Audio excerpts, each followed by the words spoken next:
Hey, buenas a todos, aquí Willis Redes comenta que no. Me dice, a ver, vamos a ver. Hoy no he hecho absolutamente nada. Bueno, sí, he visto una película en el ordenador y Dios, casi lloro. Qué bonito. Bueno, casi no, he llorado de hecho, porque es maricón, estoy hecho. Y nada, sin ofender, hombre, claro. A ver,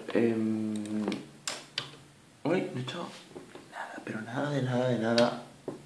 De nada. Joder, tío. Pero de nada. Ahora, pero de nada, de nada, de nada. O sea, dormir un pelín más. Eso.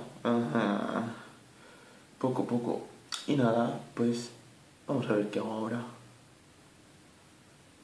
Bueno, sí, tengo que hacer deberes, eso, obvio. Y nada, pues ahora voy a hacer los deberes. Pues, ahora nos vemos. O sea, vete, ¿vale? Que tengo que hacer deberes. O sea, vete.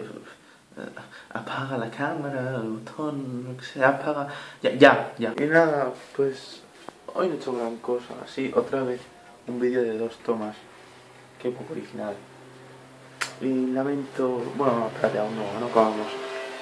Tengo que hacer una cosa que a partir de mañana voy a empezar a grabar de una forma diferente, ¿no? Con más musiquita, más mariconadas, por así decirlo. Pero creo que puede quedar chulo.